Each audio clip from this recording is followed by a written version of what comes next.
are recording our session now. Give me 1 second.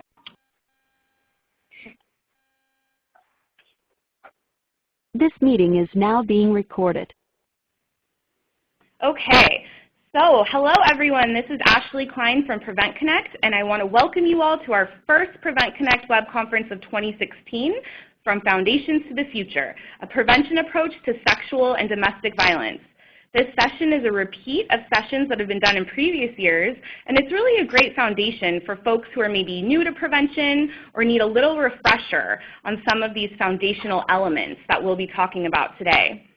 Prevent Connect is a national project of the California Coalition Against Sexual Assault, sponsored by the U.S. Centers for Disease Control and Prevention. The views and information provided in this web conference do not necessarily represent the official views of the U.S. government, CDC, or CalCASA.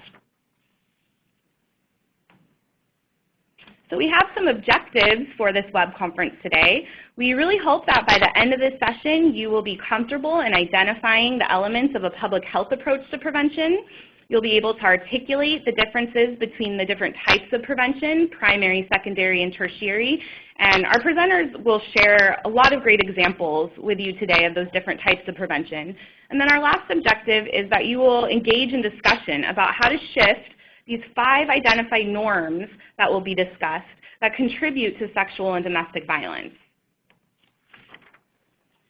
I now would like to introduce to you all our presenter for today, Annie Lyles. Annie is a program manager with Prevention Institute and a longtime partner and collaborator with Prevent Connect. Thank you, Annie, so much for being here with us today. All right, it is my pleasure. Welcome everyone via text and on the phone. It is wonderful to be back and kick off our next season. The titles look better than ever. I'm really excited to start with the fundamentals today and really build out our thinking about heteronormative practice, linking in with Black Lives Matters groups, thinking more deeply about community engagement, but it all starts with this. So if you have been on this web conference before, this is a repeat. And so we won't be giving you, we'll have some updated pieces here and there, but this is our Foundations web conference. So just wanted to make sure you all knew that. We have at least 222 of you in the audience. Many of you are welcome, are new to Prevent Connect, so welcome. But as always, Prevent Connect is about family, it's about community, it's about working together. And so I see about 30% of you are back again. So please join me in welcoming the new folks and using our text chat to stay together. I saw that Nell mentioned that she's having issues with audio going in and out. Again, that's reflective of your internet connection. We always recommend that you use the phone for the connection for a better quality. So again, that number is in the top. So without further ado, let's get to all the good stuff. Here we go. Starting off with the amazing behind-the-scenes web techs that make this all possible, Casey and Allie with Prevention Institute. Thank you, ladies. And here we go. So one of the most important things is when we think about this work, sexual and domestic violence prevention, so many of the folks in the public think shelter. When they think about this work, they think emergency shelter, they think crisis. And that's a really important piece of addressing the issue of sexual and domestic violence. That is not our focus today. Our focus today is what can be done to prevent the problem from occurring in the first place. That means up front, before anything ever happens. And so what we think about it is this continuum. And if you're in public health, you know primary, secondary, and tertiary. My background is in social work, and for many years I threw around those terms, primary, secondary, tertiary, and still didn't quite know exactly what they mean. But we worked with some youth from Philadelphia, and they really helped us clarify and be much more elegant and concise in our language. So we use these terms up front, in the thick, and in the aftermath. And that matches and kind of links on to your primary, secondary, tertiary. Today's focus is on those upfront strategies, the things that everyone needs to grow and thrive. We'll also talk about some of the in-the-thick strategies, immediate responses that really have to do with consequences in the short term. And aftermath, we think it's really, really important, but that won't be the focus of what we're looking at today. So again, upfront, primary prevention is the place we're starting. The other thing that's really important about a public health approach to violence prevention in general and specific to sexual and domestic violence is that we're thinking about this not just as individuals, but really in the context of environment. Not that long ago, I was in a meeting with my boss's boss who mentioned that, domestic violence would be just so much easier if we could just get women to leave men. That would really teach men to stop doing this. I'm sure, I can't see your faces, but I'm sure you're cringing just like I was. But this is really, individuals have a role to play, but in public health, we understand that an individual is really impacted by environment, and there's all kinds of other dynamics going on. So this is a quote from Institute of Medicine that we use a lot to help shift that conversation. It's unreasonable to expect that people will change their behavior easily when so many forces in the social, cultural, and physical environment conspire against such change. And when I think about it, is you take the person that is least resourced, most vulnerable, and put all the responsibility on them and really abdicate your responsibility as a community, as a society, as elected officials to really think about what kind of environment would be most supportive and most healthy for folks. So we'll talk about this a little bit more later. When I give you quotes or share other examples, feel free to take them and use them in your practice. Part of what this work is really being able to help support you all make the case for prevention in your communities. So again, feel free to take anything that you see today. Be sure to give credit, but feel free to use it. And then in the text chat, feel free to share other quotes and other experiences you've had with this. We'd love to hear from all of you. You have really deep experience on this topic. One more note on kind of environment and health and safety. This is a little diagram we use to show the difference is that when we think about this work, this is about health and safety. This is a health issue. Violence is part of that. And that while we focus on behaviors, that's great. We also have to get to the environment that impacts behavior. And when we think about that environment, at Prevention Institute, we look at 5 key norms. And we're going to go back to these a couple times. So when I talk about, going beyond the individual to get to environment, these are the things I'm talking about.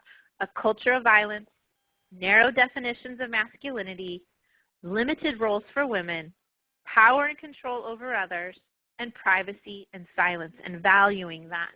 Now, all of these are constantly shifting, but they're really the core components that we think make sexual and domestic violence more likely to occur. In past seasons, we've kind of gone through each of these norms, and those are available on the website. So if you want to go deeper on any of these, you certainly can. But today we'll look at a couple examples about each of them. When I talk about norms, these are more than a habit, right? This is not just a one bad joke. These are things that are taken for granted. They shape behavior. It's attitudes. It's expectations. It's usually sanctioned. It's the things that people feel comfortable laughing off, right? Or that they don't even notice that they're doing. Those are really what we think about when we think about norms. So here you go. This is an example, the Halloween costumes, and you guys have all probably seen these in communities. There's been kind of an uproar about the sexualization of young women and women at all ages, but one example where we see this is in young girls' Halloween costumes, the Purdy Kitty, the Devil Girl.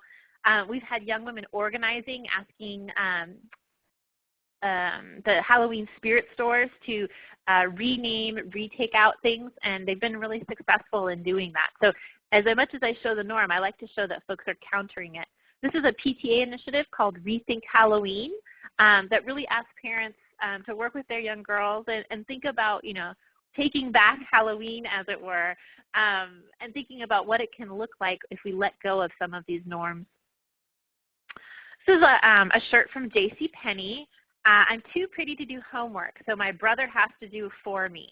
And one of my colleagues sent over, they've seen me use this slide before, and sent over the adult version or college version of this. And honestly, it became really real for me. I'd used this slide for a couple of years and then saw a girl walking down the street wearing this shirt. And And I was like, oh, wow, because not only does this send a message to girls, it sends a message to young men. It sends a young message to young men about women, too. So there's some things happening in our society. Again, there's great folks countering this. Girls Will Be is a great T-shirt company that really thinks about the actual what girls need to play in, the size of their shirts, the cut of their shirts. They're designed with girls in mind, but they're not stereotypical. Interestingly, there's an equity issue here because these shirts, I think, they were $25 or $35 a piece. When I looked online, I have a 4-year-old daughter, and I thought, oh, that would be fun. But a lot of folks are, shopping for shirts while they're getting groceries at Target. And when I tried to find an orange shirt in the section for girls at Target recently, there were none. I had to go to the boys section to find an orange shirt that was required for my daughter's school. So there's some issues, I think, sometimes, too, with, who has access to what based on their ability to pay. So we always keep that lens and factor. Another example is rape culture at work, and you can see the links to these things, is that how women are objectified in the workplace as well. Pages Matam, if you ever need a moment to get inspired, he's a spoken word artist and really, really wrote a powerful piece about observing and responding to a sexist stranger on the bus. And really countering some of these norms and some of these assumptions. Social media, while people really find it problematic for some of these norms, it's also a place where really, voices are being lifted up to counter them as well. And then this is Raising My Rainbow, another great example. This is a father who has written about his gender creative son and talks about what it's been like for himself as someone who sees himself as very masculine to really embrace and understand gender in a much more fluid way. Again, I think the language he uses is very powerful, and that's one of the things we like to think of.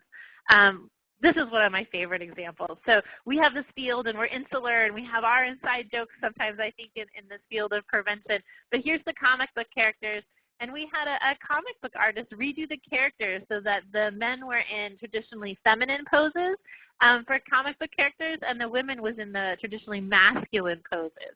And so that, I think, is a really great example of what happens when the things that we're thinking about and the lens we're bringing to this work start going beyond our field and folks take ownership. And it's one of the best things that you can do in your work is not so much tell someone what to do, but help them have this lens of thinking about these norms. This is from the New Yorker a couple of days ago. The subject of tonight's discussion is, why are there no women on this panel? And I hope you're all smiling at your desk. Redonda put that the superhero slide is hilarious, so I appreciate it. Sometimes it's hard to talk to a quiet audience. But yeah, I think this is sometimes the questions, and when we use a public health approach, one of the most important things we do is those who are most impacted are part of the folks defining the problem and defining the solutions, right? So we wouldn't host a panel about women with just men. We would really have those most impacted and most central as part of that discussion process. Fantastic. So anyone here follow Roxane Gay? Why don't you click and raise your hand if you have read her blogs or read her books. I see some hands going up. Fantastic. I would raise 5 hands if I had them for Roxane Gay. If you're thinking about this lens for norms, her blogs, read her past blogs, her book, Bad Feminist, really explores. It's not so much that I think you have to agree with her. It's that she really brings up this lens and is thinking through things in a way that I think is really helpful and very accessible. One of the things I really appreciate is that she's helped me talk about jokes. And oh my goodness, am I seeing this right? Adam Hall said she was at UNC Wilmington last night. I am totally jealous. Yeah, so one of her things is, she said, this is, people say lighten up, it's just a joke, but it's not just a joke. It's the overwhelming total saturation of the same joke over and over and over again at women's expense, right? So that you really start thinking about this as a pattern and a broader norm than one person's joke or one person, not lightening up. And here, this is my daughter, Sophia. And as much as we're, moving forward on this progressive parents, that's her little Berkeley outfit with her tie-dye and her little hat. When she was asking me to put coloring pages down, I had two choices of girls when I went to Google. I had the sexy girl, and I had the smart girl. But both of them, which I thought was funny, were still extremely skinny and looked exactly the same. I'm toggling back and forth. But there's still this dichotomy of you have two choices. You could be sexy, you could be smart, but you better always be pretty, right? And so that is some of the, I think, challenges of thinking through this work. So enough from me. Let's turn it over to you. I'm seeing that there's some text chat going. Patty's having trouble with the slides. And Patty, you may need to just come back in again and see if you can't get your slides back up again. You can also download the whole set. Ashley put a link in there. But for folks in the audience, where else do you see these norms playing out? Excuse me, one second. And Ashley, this is a great time if you want to jump in and help me keep up with the text chat here. Sure. So Peggy sees them at the gym. We have movies, television from Kelly. Ooh, baby clothes, banners during baby clothes.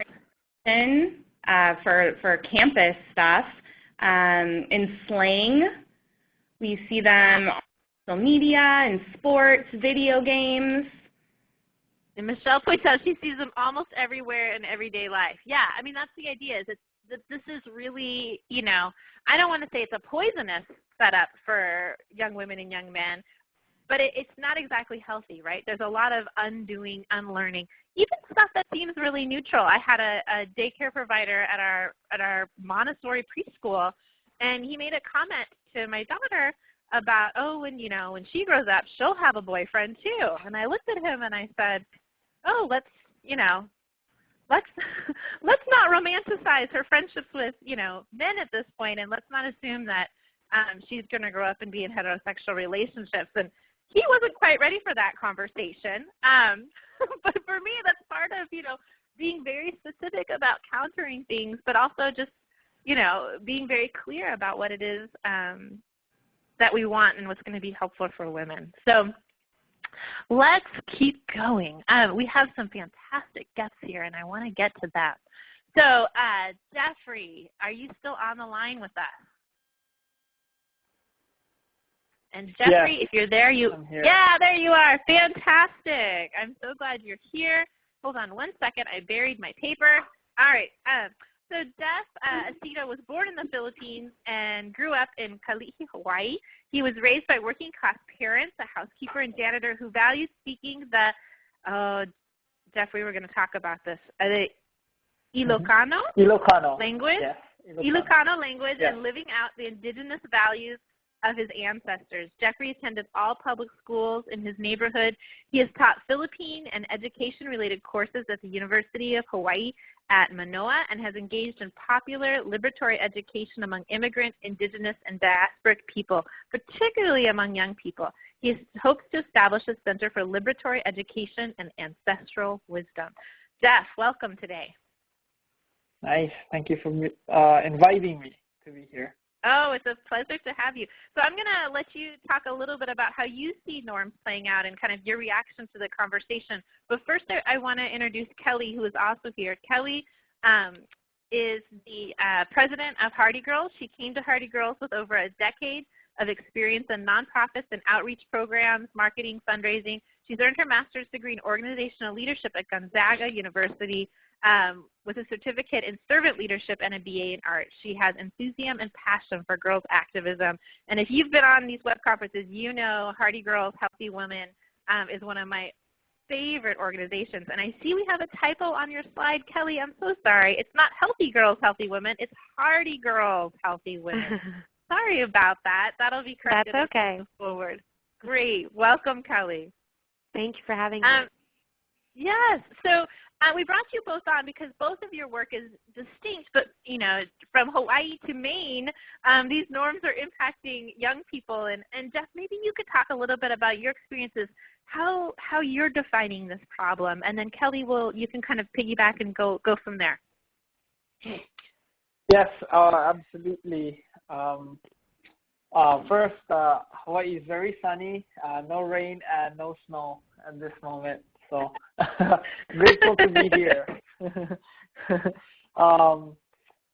I think the discussions of norms is important, particularly to the community that I work with, because I work with a lot of indigenous folks, immigrant, migrant, and Hawaii is this really weird, complex and dynamic place because we live in I think we're the only state, for some people who consider Hawaii as part of the United States, but for this moment, let's make it part of the Union. We're the only state where we have a people of color majority. I think it's Asian Pacific Islander. We're about 75%. Maybe it feels like sometimes, some days it's close to 98%. And so the context is really amazing and challenging in terms of talking about what is the norm in terms of how we see sexualities and violence on women and violence on in the family. I see a lot of conflicting narratives as far as norms. Because we have a lot of indigenous and immigrant communities, they're immediately coming from another community to here in Hawaii, where they encounter multiple norms, but always in the context of American assimilation. And so we also see the images that you put up, but in our bodies, in our minds, there's this violent encounter of how to live our daily life, knowing that we have another norm, but are expected to assimilate into this American norm. And that in itself is an encounter, I think, of violence, because we have to choose which norm to follow in order to get the task done. Teaching in schools, getting on the bus, from everything from eating to waking up in the morning to going to bed at night. And so I think that's the context in terms of my work here, and trying to figure out what is the norm that is outside of violence that we can live out. Yeah, the norm outside of violence that we can live out, and how much that is a compromise and a negotiation for everyone, but especially for folks that have a strong identity as people of color and immigrants. And I think more so in Hawaii, but in all of our states, we have that in a growing sense. I think that culture is a key sometimes to doing good prevention work. We'll talk more about that. Let me ask you this, Jeff, one more question. Whenever I do presentations, every single time, at some point, someone will say, violence is a part of their culture. And when they say they and they're talking not about white America, but whatever specific. It could be Latino, it could be Asian. It doesn't seem to matter, but there's always someone that brings that assumption to light. And so for me, that's not an individual person. That's a widespread assumption. And my tack has always been, there's examples of violence in every culture. And there's examples of respect in every culture. And so it's not a matter of having a culture that supports violence. Every culture does it and every culture doesn't. But I've never felt super comfortable with that response, and it's not especially articulate. I wonder how you would respond to something like that. Well, in our community, I can speak. I grew up in the Philippines, in the north, so most of the Filipino, I'm sort of Ilocano descended, and Ilocano is the language spoken by people from the north. If you live anywhere in the States where Filipino community, majority of the Filipino that you will encounter pre-1965 is of Ilocano ancestry, and that's coming from agriculture, coming from farming areas. Post-65 is when the Asian ban of the United States was lifted, or the quota. And so post-65 are the professionals.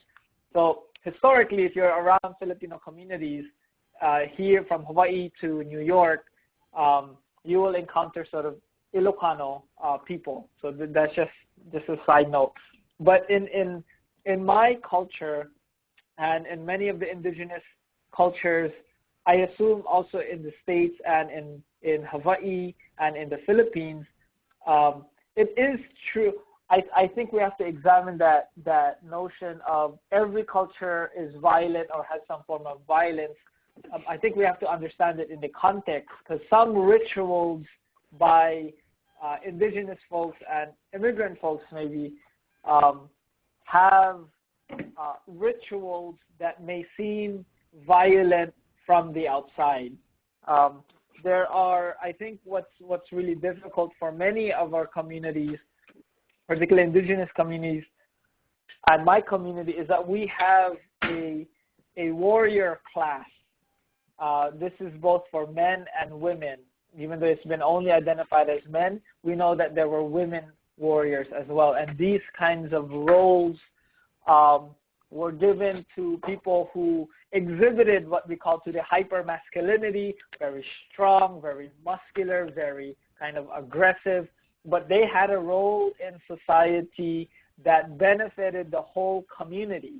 And so if you take that, whether it's headhunting, there were seasons in which you couldn't cross each other's territory, or that one community or one village or one tribe is grieving for a lost member, somebody who passed away.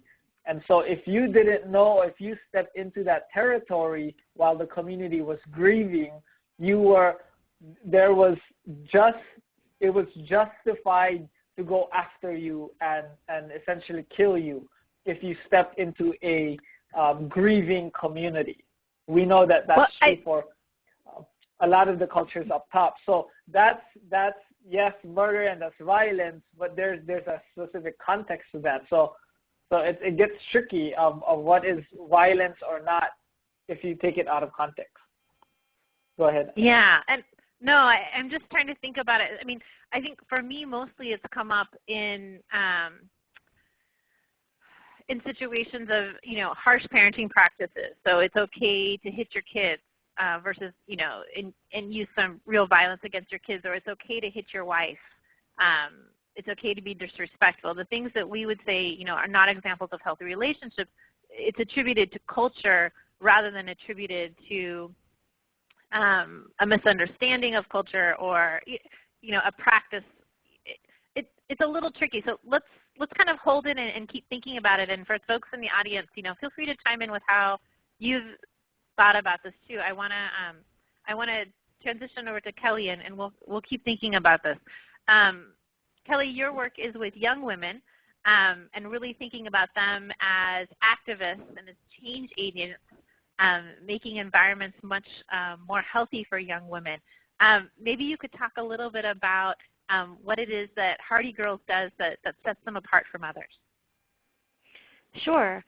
Well, Hardy Girls started based on 3 women, and the first 2 women had worked in nonprofits for years, and they kept hearing from girls who felt like they didn't have choices, whether that was in who they were dating or how far they could go in school or what jobs they had to take.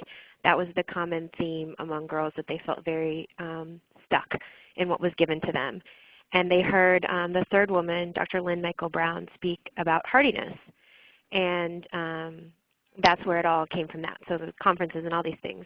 But basically they were looking at how the community conditions like poverty and sexism and classism and all of those things aren't only systemic issues, but they're barriers to the healthy development of a person, and how that would impede those girls from participating and plaguing them, and girls and women in particular.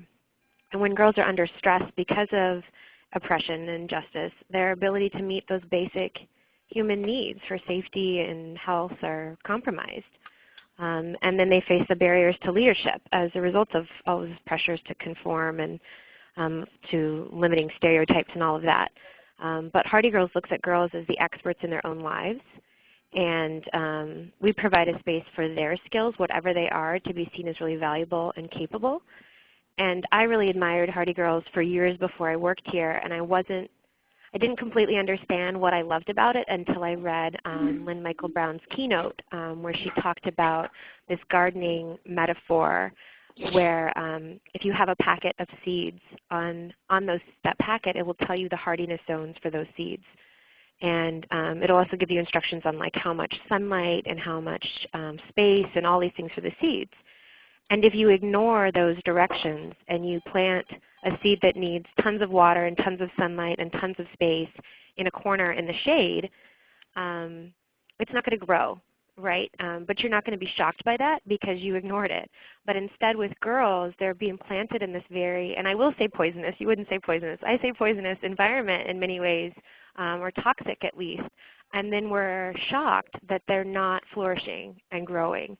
And we kind of look at their self-esteem, but the difference with that seed is that you wouldn't say, hey seed, if you could just feel a little bit better about yourself and shove those roots down farther into the soil, then I'm sure you would just spring right up. If you could kind of lean into the sunlight seed, you'd be awesome. We would never say that because it's pretty ridiculous, but that's what we say to girls all the time is just have better self-esteem, you know, don't conform to those norms that are out there. But like you said, they're everywhere. So we talk with girls in a very honest, frank way about what reality feels like for them. And all those norms that you said, they can't imagine otherwise until we start digging into that and having those conversations and saying, yeah, I can understand why this wouldn't feel good, and why with that disconnection from your community and yourself, that sometimes, you know, behaviors that we wouldn't necessarily want out of kids come out. But it's not the bad kid. It's the environment they're coming from. Yeah, that's exactly right. And I think, you know, one of the things we've talked about so far is that this public health approach, you know, understands the culture, understands a person within the environment, and we also think about intersectionality, that it's not just your experience as a woman, it's experience as a woman, as a person of color, as a male, that all of these things change, you know, what that soil is like for you, to continue the metaphor. And we invited both of you here and are so pleased you're here to share your work because both of you are focused, you know, metaphorically and actually in Jeff's work, you know, literally in transforming the soil and working with the soil to make it much stronger for everyone to grow and thrive. And that's really part of the public health model is, I work in violence prevention, and I use that same story. I learned it from Lynn Michael Brown. Is that right, Kelly? Yes. Yeah, we had a question in the text chat, Lynn Michael Brown. And I use it with young men of color too, right? Like, that we've thought, okay, well, we can't arrest our way out of the situation. And as a social worker, I try to remind people, you can't parenting educate your way out of the situation too. This is an issue of a lack of social emotional learning, you know, that social emotional learning is a huge piece of this. And yet, we're throwing those seeds down, the most vulnerable folks, and we haven't done our accountability and responsibility to think about the soil. Both of you create fertile soil as part of your job, and those spaces where all of a sudden folks realize, you know, what is possible and are inspired to do change beyond that. So let me give you a little bit more context for the work here, and then we're going to get back to the amazing work Jeff and Kelly do with their communities. President Biden, listen to me. Vice President Biden gave a talk. He's been an incredible champion with Futures Without Violence and others on sexual and domestic violence prevention. I have a link to the speech. But as you know, I was in the audience this day. I got to see him up close. He's a fantastic speaker. And all of a sudden I realized his speech, he's reeling through these 5 norms. Like, clearly he's Teen Prevention Institute. And I copied them down for you and put them in the slides because all of a sudden it took it out of this wonky public health language that I tried so hard to get beyond, and yet sometimes it's hard. But it's this really elegant, you know, politician speaks to everyone language. And so I put the words in there for you. And you say this is a public health epidemic now. We have to make the case for prevention. Americans need to know the value of home visiting. We know how to prevent violence. You know, use these places. I think, maybe they don't speak to the community they're in, but they probably would speak to the policymakers that are making decisions about the community members you're most interested in. I love this one. We knew the public at its core was decent. It took brave women, some victims, to stand up and demand accountability. And that kind of goes back to Marie's comment, too, that said when we think about culture, if it was accepted, there wouldn't be so many of us fighting back, right? It's thinking about that resistance piece. I love this. He says, people ask why I'm involved. Was my mother a victim, someone I knew? I got so deeply involved because of my father. He said the cardinal sin is abuse of power. At its core, the work is about abhorring the abuse of power. And I just appreciate that he's gone beyond the kind of, it could be my sister, it could be my brother, or yeah, it could be my brother, it could be my mom, the kind of paternalistic aspect of this, and really called it out for, a human condition and a human way of looking at this. And he goes right to it, that this is about changing our culture, make streets and homes safe, give victims a safe way out, fundamentally change our culture. And he talks about being toxic. And I don't want to go through each of these, but I wanted you to have them because here it is translating these norms into language. And what we encourage you to do is to work with the folks in your community and sit down and translate these norms into the language that resonates for folks in your community. Process is really important. It's not so much that you have the perfect language, that you're engaging folks in thinking about that language. And I love this closing one. Show me your budget and I'll tell you what you value. Don't tell me you value women. Show me. And you may not be in a position to say that to your local elected leaders, but keep that in the back of your head that if they really value these things, then this has to be about budgets. It has to be about systems change, policy change. That's the public health approach, is thinking about how systems can be changed to really support young women and young men to have healthy relationships. The last thing as we switch over to kind of some more examples is the ideas of one generation become the instincts of the next. I got a text chat the other day from someone that I used to be his supervisor, the amazing young man, Anthony, and he always sends me these fantastic text messages. He's off working with Bob Ross at Cal Endowment or with Senator Kennedy's office back in the day he did, and he sent me this text. He's like, I'm in a class and someone just asked, how do you change culture? ... comes back up again. How do you change culture? Is it impossible? ? And it kind of talks about my age because I'm like, I can't answer that question on text chat. I'm calling it text chat, right? I can't text that. Like, I don't know how to do this. I need to talk. I need an hour web conference to answer that question, at least. But what I sat and I thought about it, and I must have had an inspired cup of coffee that morning. But I said, culture is always changing. The water is always going over those rocks, smoothing out the edges, making things better. And it's about controlling that message and pushing it ever farther, ever faster. Culture is never, ever stagnant, I don't think. It's about really being the ones that push for that rapid change. And so I created this slide last year. And this is, 1, 2, 3, 4, 5, 6 generations of my family and the women in my family, starting with my daughter and myself and my mom, my grandmother, my great-grandmother, and my great-great-grandmother. Not only do I realize we all part our hair on the side, but I think about how much culture has changed and how much these norms have changed, even within, my generation, the next generation, and, what is possible for my daughter's generation. My mom loves math. And the other day she told me, Annie, if I could have, I really would have loved to have been a traffic engineer. And I looked at her and I'm like, what? She's like, they didn't let me. I had to major in home ec if I was going to go to college. And this is something that she mentions in passing to me. And I just think about, what it meant for my mom. She dropped out of home ec, dropped out of college, went back and became a librarian. But she's always wanted to be a traffic engineer. And I don't think that's going to be a barrier in the same way for my daughter, Sophia. So I say this all so that you remember that these norms, although they're very, pervasive and toxic and overwhelming, are constantly changing.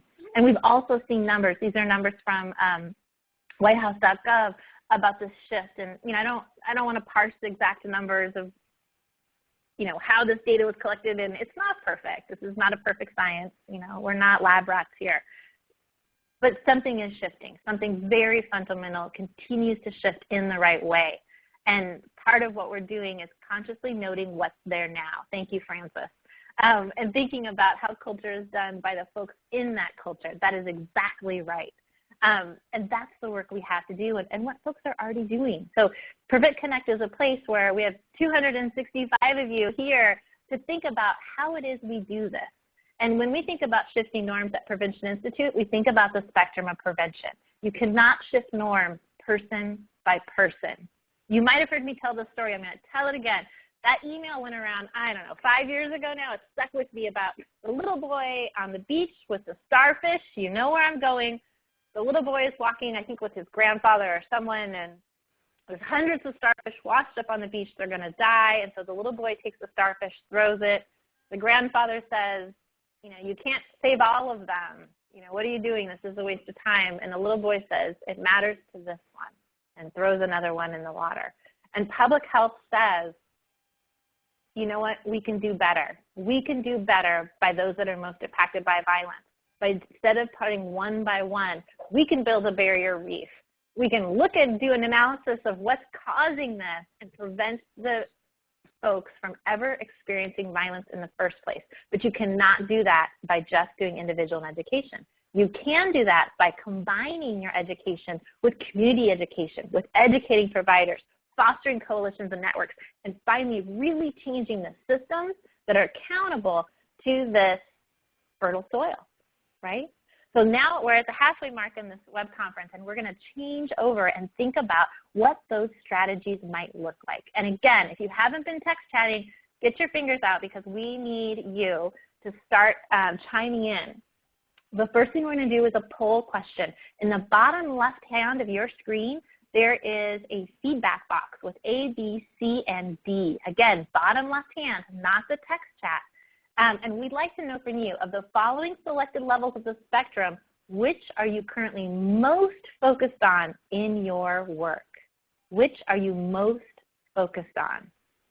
And so I'd love to hear from you, and I think you can all see this live. I think most folks are focused on individual building, skill building, or community education, which is pretty common. And then we have a small percentage of folks with coalitions and networks, and then about 10% of you looking at the educating providers and also the policy change. Great. So what I'd love to do in this next part of the web conference is really start thinking about how we get even more broadly and more deeply engaged in that organizational practice, what we can learn from you all doing the coalitions and networks, and how the work you're doing with individual skill building really is key to getting to those other levels. So let's keep going. And Hannah, I'm glad you can see it's live, and I'm glad you think it's cool because I do too. It's one of my favorite functions. So let's start with individual knowledge and skills. If you are using a curriculum, one of my favorite ones is Expect Respect, because it does go down to those core norms, and it really ties it back into community events. Expect Respect is out of, it used to be called Safe Place Austin, but I think they changed their names. You all probably know better than I do. But this is a picture of the middle school having an Expect Respect band parade, if you can imagine how fabulous, demanding respect in the streets. So I love thinking about how we take curriculum and then create opportunities for action. We don't do education for education's sake. We do it so folks are prepared to take action. Media literacy is a big piece if you want to do some education tied to action. This is some young women redoing media ads. And then this is just a great thing you could take with you. This is from Start Strong out in Boston with their public health department. They said the things that you put in your ears are just as important as what you put in your mouth. Evaluate the nutritional value of the music you listen to. Sound relationships. So again, it's teaching folks a lens to start thinking about this kind of work, and you could take it and learn from it. So with community education, if you don't know Hollowback, they're a great organization to start getting to know. They have chapters in almost every city, and they're thinking about street harassment, specifically of women. They have some very interesting work, and they've tied the women's stories of street harassment to requests for policy change. They've been mapping that work. So they've done the work tying community change to systems change, or community education to systems change. So other examples, I'd like to get some examples from you, or skills or knowledge, community education that you're doing, that you're heard of, that you think are really strong ways to get to undoing some of these norms. Let's get to that in the text chat. So Carrie Love puts youth violence prevention. One of the things that's really interesting right now is we put out a proposal, a paper called Connecting the Dots that looks at some of the links between multiple forms of violence. Bystander intervention is always big. Blogging, again, giving voice to folks that usually have kind of silence. Green dot is big. Some new evaluation results, I think, coming out. Coaching boys into men, safe dates. These are a lot of curriculums. And so I would encourage you to kind of start thinking, and I know Green Dot is beyond curriculums too. So think about other things. Danielle mentions mini grants to middle and high schoolers for youth service projects with a focus on teen dating violence. That's fantastic. I know they do some work like that in Louisville with Youth in Action, where they've done some community assessments, thinking about what's available for young people. White Ribbon Campaign is another thing, Red Flag Campaign, and doing things in February for Teen Dating Violence Awareness Month. That's great. So let's keep this kind of chat going. That's always really helpful. But right now I want to turn it back over to Jeff. And Jeff, I'd like to just spend some time learning a little bit more about, you're a little bit more about your approach, but what all you do. And I thought we could start off, let's see, you talked about methodology, and one of the things, you know, you have a unique setting, as you mentioned, in Hawaii, but the process and the way you think about your work, I think, is very important for folks to understand. It can be really helpful. So I'd love if you wanted to start us off kind of talking a little bit about your methodology and how you approach the work. Yeah, so we do popular education among working class youth of color, and so that's been our main area and of doing this kind of work. But this methodology is kind of borrowed and inspired from movements in Latin America and liberation theology and farming, often coming from rural and farming communities and in the poor urban sector, trying to address their own lives and diagnosing their own lives and coming up with their own prescription of how to address oppression in their own communities. And the large part has been sort of economic oppression and everything that stems out of that. And so this is sort of a methodology that we use when we have culture circles. Culture circles, if you are not aware of, and so it's just a term that we use when people gather together of common thread of experiences. Usually it's a large table with food, with a little bit of music, and people sit in a circle and talk about what it is that they want to address. So it's unlike taking a class in the university where you have 3 credits and the goal is to get an A, so you're certified. These sort of culture circles, the community will come together, or a group will come together and say, we want to address certain aspects of our lives, in this case, certain the violence that we experience, and we want to be able to understand it. So this is a methodology that we use. It's called sort of NACEM methodology. We forgot to put the NACEM on the bottom of the methodology. But NACEM is an Ilocano word for soul consciousness. So it's soul consciousness methodology that we're using. Well, we go through, these are accords, social biography. These are just the elements of the NACEM methodology. So before we start off any kind of group, we realize that we come from experiences that are violent, and any kind of word will prompt trauma, will elicit certain experiences that may not be conducive to talking about our own experiences. So we share a lot of stories, but in order to do that, to get deep, we share these sort of accords. It's not quite ground rules, accords are sort of like agreements that we feel like will bring harmony to the group. And so you have no capping is an old school hood term, right, for no teasing and no put downs. And right to pass is something, everybody will go in a circle or everybody has a chance to speak, but you have the right to pass, but not the right to disengage. So we'll come back to you. Take your own inventory is speaking from the I and not saying that this person messed up, therefore I messed up. You know what I mean? So it's just to be aware of the kind of experiences and identities that we bring into our life, into the circle, but also speaking from your own. Mutual respect is just means in the deepest sense to read, to do, spec, to see, and to see each other and not take each other for granted. So we have sometimes in circles, we have brothers and sisters who will come into the culture circles, and because they think that they grew up with them for 18 years or 25 years, that they can speak for them or that they know that person in the culture circle. And the reality is we're always changing, just like culture, our own being and our own selfhood is always changing. And so we're required, at least in this circle, usually it's about 3 hours, to re-see each other and to respect each other, that we are always indeed changing. So those are some of the things those are some of the accords. Social biography is one of our, you have Konina who's holding the board. She's a COFA migrant from Micronesia. But this is our team that we do our civic engagement and community education with, and we do sort of popular education together. These are young people. Anyway, so social biography is one of the things that we really believe in and when we really use, because we try to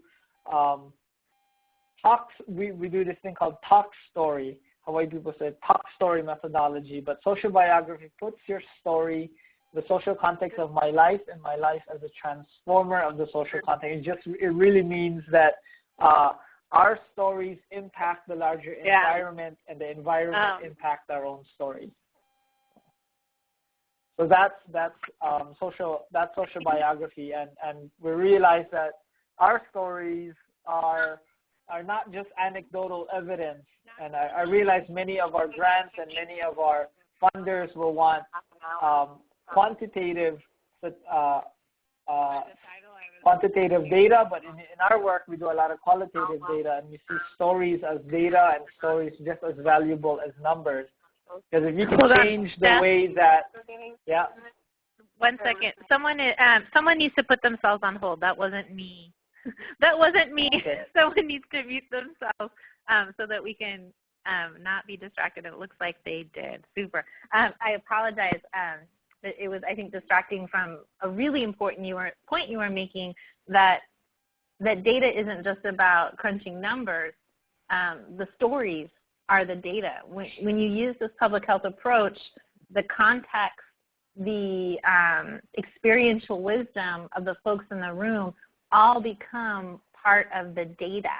And CDC even has a document that supports that called Understanding the Evidence. And they said best available research evidence, that's one prong, but there are 2 others, which is context and experiential wisdom, and those are the kind of the pieces, again, fancy public health language for talk story, right?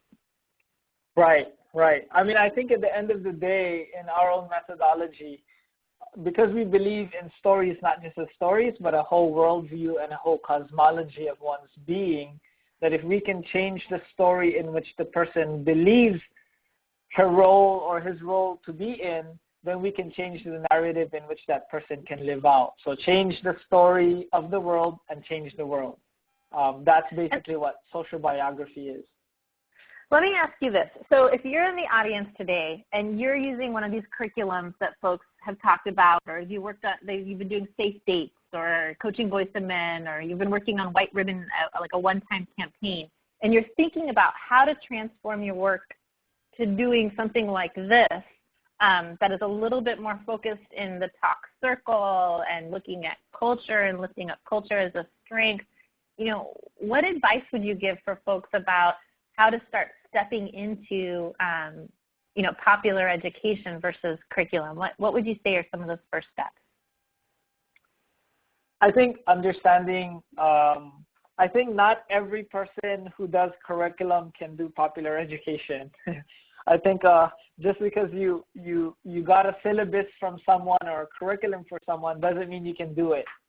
And understanding our own limitations as our own personhood. Like I always say, when I was working in Stockton, California, in the Bay Area, we at times we get invited to do culture circles among Cambodians who suffered under the killing fields. And I know, even though sort of I worked in places of trauma, I know that I can't touch that because my body cannot handle being facilitating that, and I don't know enough experience to relate to the killing fields of Cambodia. So even though it's a cool curriculum, and I think it works in many communities and many specific types of oppressions, I know my body cannot handle that. So just to be aware, I think of who gets to facilitate and who gets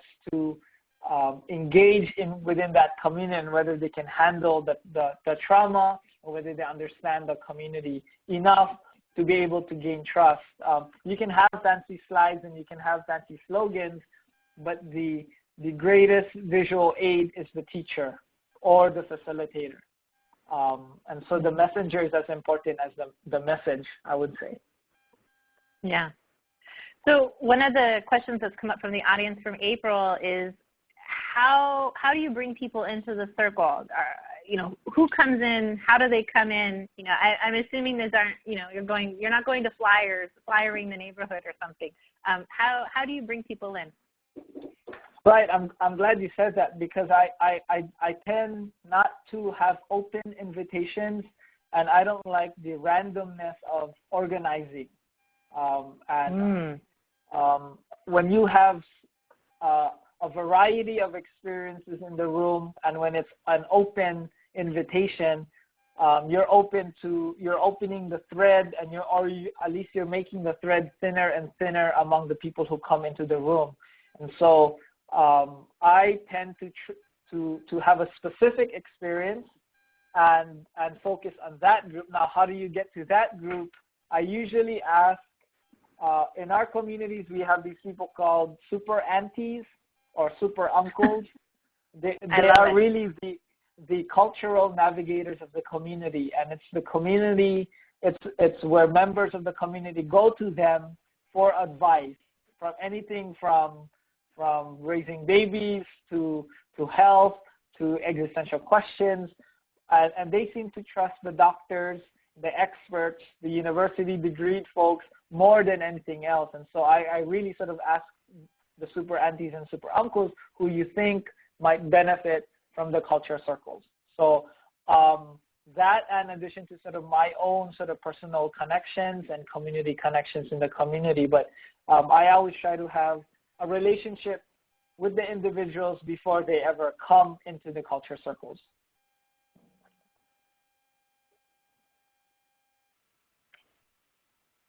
So that's my answer to how do you get people to come. No, I'm so sorry. I was on mute. What you're saying, I think, really points to an important piece of the public health approach, is that fostering coalitions and networks, right? That doesn't just mean, checking in with the school once a year, but really figuring out who those touch points are, the super aunties and the super uncles that know the students that would benefit, and working those networks, that the investment in that time that you invest getting to know a community and a culture and a group, whether you're a part of it or not, that time is just as important as the time in front of the group. And those relationships and investing in the coordination and the collaboration are a big piece of the public health approach.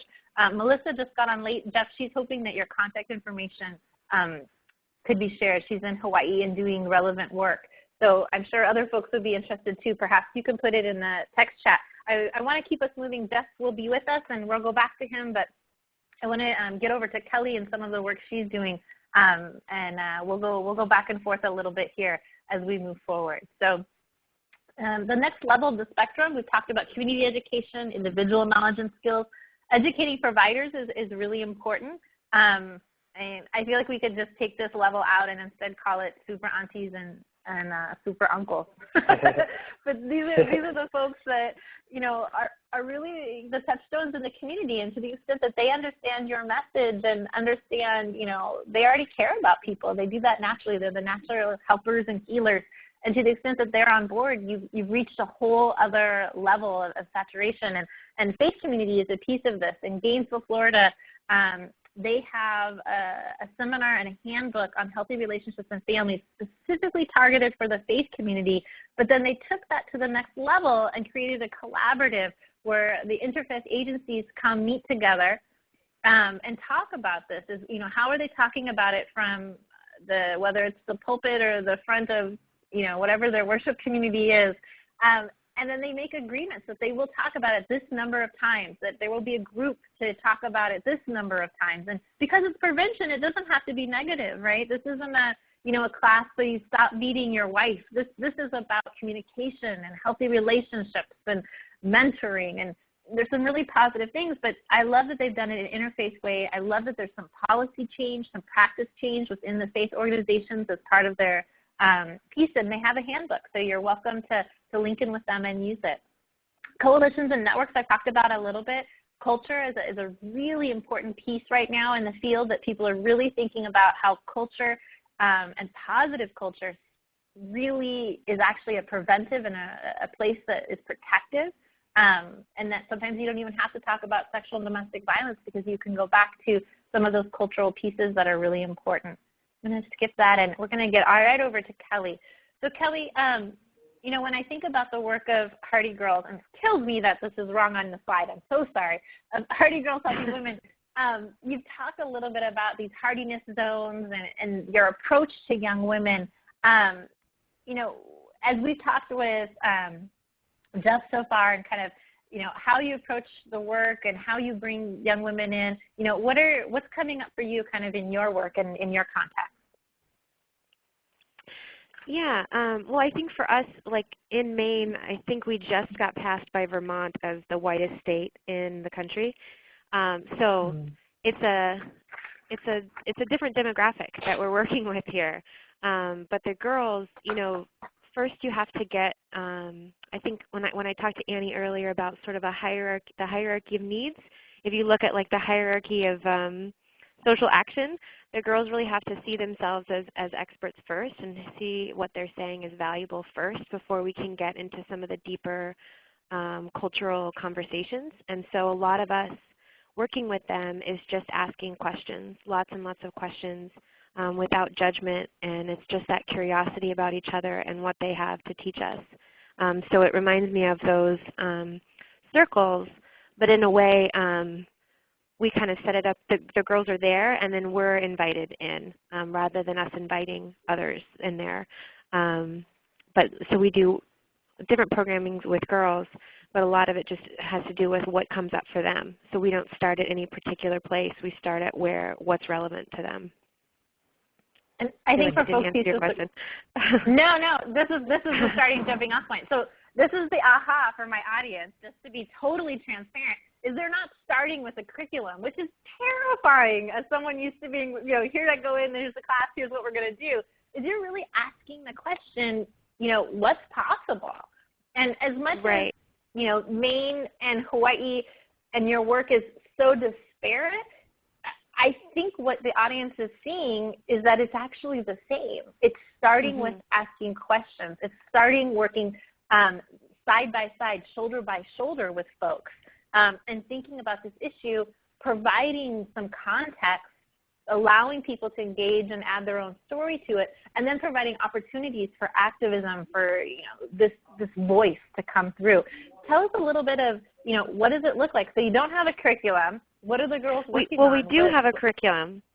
We do, but it's less of a lesson plan and more of just a guideline. Right. And so the training, we train college students in one of our programs to be muses rather than saying mentors, which implies sort of a I have knowledge that I need to impart on you. A muse is someone that inspires what's already within the girl.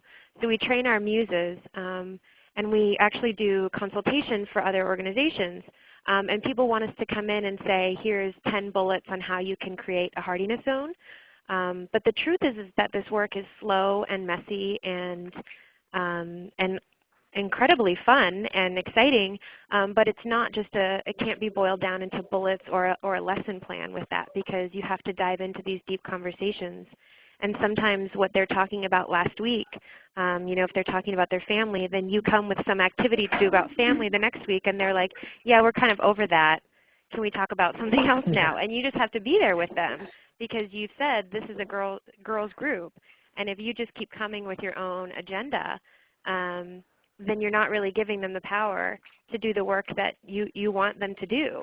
So you have to just be able to roll with whatever they're interested in.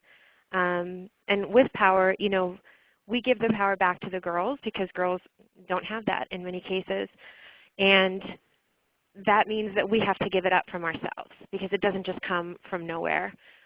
So in that work, and that's why it gets a little bit messy, because if you ask girls what they want, they don't just have this articulate answer, because they're not asked that very often. So they don't just automatically know. But if you're patient and if you wait and if you keep asking questions, then that will emerge for them. But if you shape their language or steer them in one direction, you become pretty transparent that you have an agenda that you're trying to fulfill with them. So a lot of it is patience and meaning, standing behind that when you say, I'm giving you the power here, really upholding that and being the scaffolding, where the scaffolding never takes over the building. The whole intention is that the building is going to be able to stand on its own, and you're just there temporarily. You're not what people should be looking at. I love this, and I love this image that we're able to reflect on. Your narrow ideals don't fit my big aspirations. One of the things I always think about is how do you get that first win, the first taste of, hey, look, I did this on my own. They really did let me make the decisions. I know that you do some kind of conferencing kind of things. How do you let the young women start exercising and getting that experience? Well, so we do a conference, and it ends up being about 200 4th through 8th graders in our conference. Here's a group of them right there. And at the beginning of the day, they're all pretty quiet and, curious about what's going to happen. But we start off the whole conference, the content of it is planned by our high school group. So there's 20 Girls Advisory Board members that inform our organization, but they also plan all of the workshops and presentations for this conference. So I think even if we as adults planned this great day in 4 hours that we spend with them, it would never reach the point that it does with just having the high schoolers up on the stage. They introduce everything that's going on. They tell them about bathroom breaks, and they're really the experts for the day. So those 4th through 8th graders are sitting there watching these rock stars on stage, and it becomes 10 billion times more accessible to them because they can see themselves there, because they went to school with that girl, or she went to their middle school. Now she's in high school and part of this cool group. So I think that's what really accelerates the process for them of listening and engaging. And really, although we don't want the high school girls to go up there and make things up, but their content is kind of secondary to them being the presenters, them being the experts. And by the end of the day, there's just so much enthusiasm, and they've made feminist prayer flags and taken pictures in this activist sign, and it just speeds up the whole process by having them looking at someone who looks like them on stage. And it's the best weekend ever. And everyone should fly to Maine and come see it. And I'll pause here, and for folks in the audience that have questions, feel free to put them in. And I want to ask Kelly, so, as this work takes hold and as you think about, institutionalizing this as a way of doing work, who have your partners been, and how has it been to kind of think about creating hardiness zones outside of the space within your own organization? Yeah, so our year-round programming is done within middle school, some elementary, and that's where we use that curriculum sort of. And so that's all around the state. And so we work with the guidance counselors at the elementary schools or at the middle schools, but primarily it's the girls. The girls are what are institutionalizing this change because we spend the first semester building those safe spaces and that trust, and we spend the second semester talking about social action.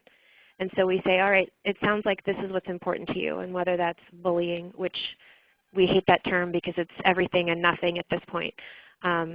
But so if that's what's interesting to them or relevant to them, then they'll spend the second semester planning on what response they want to have within their school. And sometimes those actions are fully carried out and they're really successful, and sometimes they're not fully carried out. But for us, the success is seeing the girls go through that process. And so they're looking at time management. They're looking at who's the ally in the school for us. They're looking at power mapping and different things. So those are skills that are transferable beyond that room, beyond that group of girls. And it's also providing a counter narrative to them when they go outside of there and there's the girl fighting narrative and pitting girls against each other and all of that. And they can say, yes, but I did have that one experience in that room and it wasn't the case. So it kind of chips away at some of those narratives that are built up in there. And that's the success for us. But the girls first get pretty angry, and I love that. I have to say that's my favorite girl to see is a pissed off girl. Because there's a lot for them to be angry about, and they're not given a lot of space to be angry. And so once they start digesting some of these things and talking about them with each other, they realize it doesn't have to be this way, and they get mad. And that anger, I think, fuels their social action, but it also fuels that institutionalizing of what we've talked about with them. They're not the same girl at the end of the year as when they started. I think they're more themselves at the end because they've come into whatever their voice is for them, whatever that looks like for them. And we don't just leave them mad. That's what the social action's for. But they have a new understanding of their school they didn't necessarily have before. Even as adults, we have to, when we go into a new workplace or in a new situation, we have to figure out and navigate who's the power people and who we have to be nice to and who we, all of those things. And that's a whole language and understanding that really builds into adulthood, but kids get that too, and they just don't have the language for it. And so when we talk about that with them at a young age, like elementary and middle school, then again, that's something they can carry on through life, that at least they understand that there are things that happen behind the scenes. Even if they're not the power people, they can recognize the power people, and that gives them power in and of itself. Wow, that's fabulous. And for folks in the audience, you can see, when we talk about this public health approach, we're not talking about one-time talent shows or posters. Like, if only that really did, change norms, that, posters are a part of it. How do we represent these values? But you can see that this work is really hard work. This is really going and working side by side, thinking about issues with folks rather than coming in and telling them how to behave. I want to give you a couple more examples as we wrap up today, and feel free to use the text chat to ask questions of our presenters. We're moving up the spectrum here to organizational practices, policy, and legislation. We've had the folks on from Ramsey County Health Department with the Wakenza Project. I just heard Donald, who started this all, is retiring, but he's working with doing something with the baseball, with Major League Baseball and healthy relationships. So lots going on in Ramsey County and St. Paul. But what they did with this project, and they actually have, with that link, they have an academic journal that wrote it up, which is great. They said, let's go to those gatekeepers, the super aunties, super uncles, and help them go through a critical analysis of their space. And they use 3 spaces: a public library, a domestic violence shelter, and a children's art museum. And they wanted to look at instances where harsh parenting occurred, and if they changed the environment and changed their staff's response, could they make those instances decrease? And so what you've done in that situation is provided the staff there that lens to understand something like that. And we know harsh parenting practices are a risk for sexual and domestic violence. And so they've created these really amazing family-friendly spaces, but they've also created the capacity for the folks in the staff to understand this issue and start acting on it. It's a really amazing I think, approach, and very much easy to replicate and pretty cost-effective as well. In Des Moines, Iowa, Monsoon United Asian Women, they really said, look, we are these family-serving agencies, and you know who we don't serve? Men and teenage boys.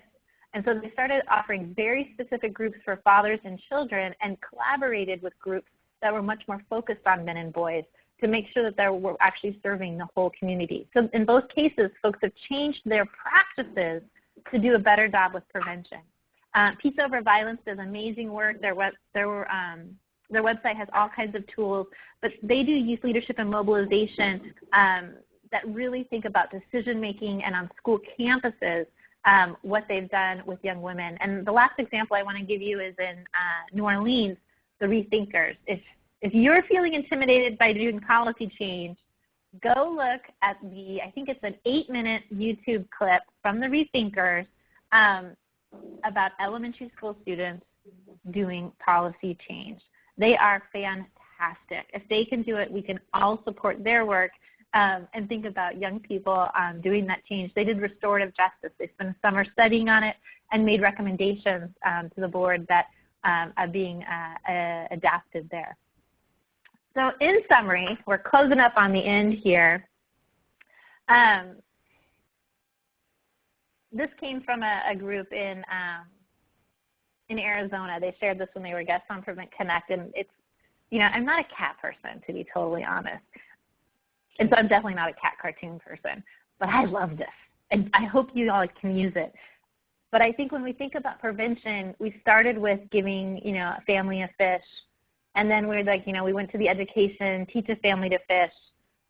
But I think what you heard today with our guests and some of these examples is what we're really doing in this field right now is organizing a community-based intergenerational fishing collective, right? Like this is a social change work. And so as you wrap up your time with us today, I hope that you see some opportunities to start thinking about moving yourself, from the charitable act to sustainability to social change. And Riley points out that the link for Ramsey County didn't work. Just send me an email, Annie@preventioninstitute.org, and I'll reply back to you with the article and the link for folks. Sorry about that.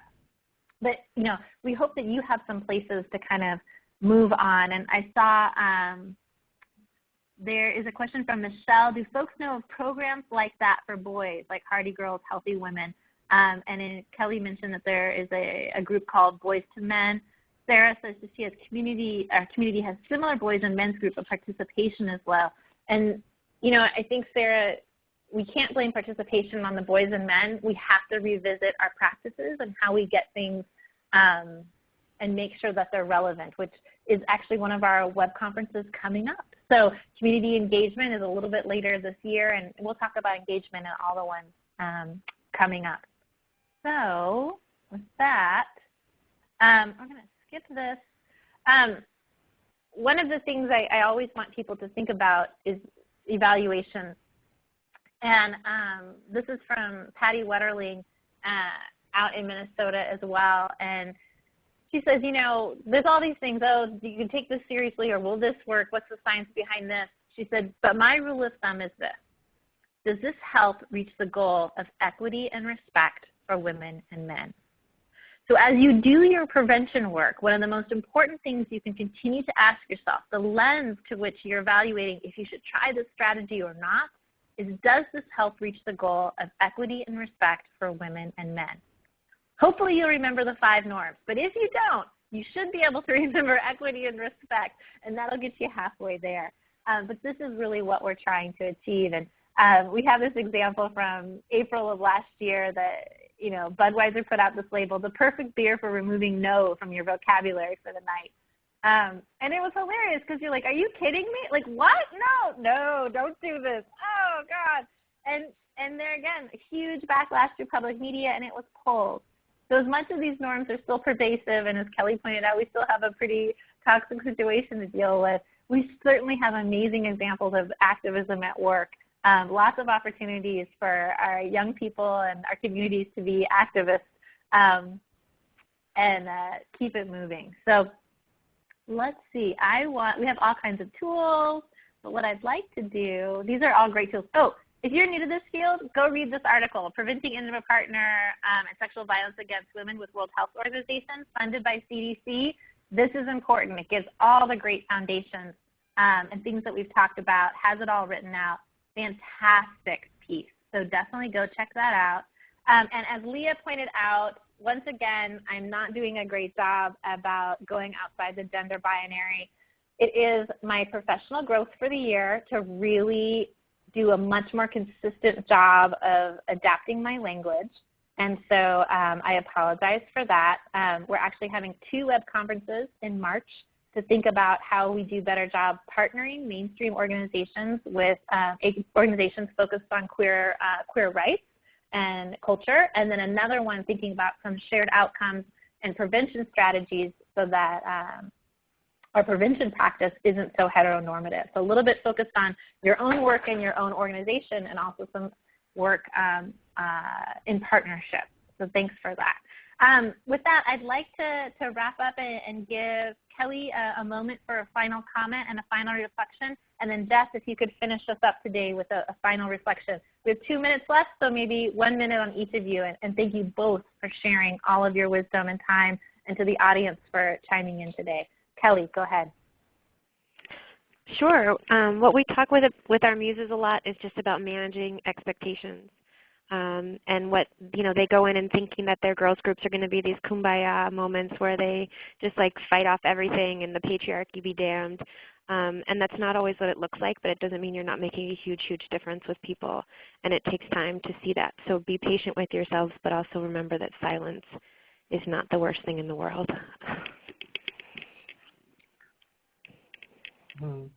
Thank you. I think in this kind of work, I realized that our language, we're still trying to articulate a language of change to address 500 to 1,000 years of colonization.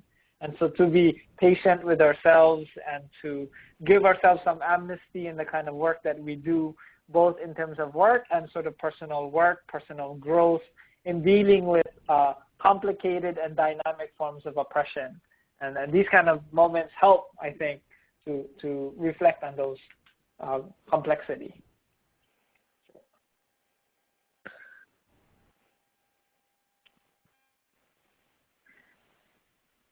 Thank you. With that, we will wrap up, and I'll hand it over to Ashley. Thank you all. Thank you so much, Annie. Thank you to Jeffrey and Kelly. There was some great sharing going on in the text chat, so thank you all for joining us. And as I said at the beginning, if you are not already connected to us on the web, please do so you can join us for our future sessions this year. But thanks again to Annie and Jeff and Kelly so much for all of the wonderful information that you shared today. Thanks, everyone. Thank you. Thank you.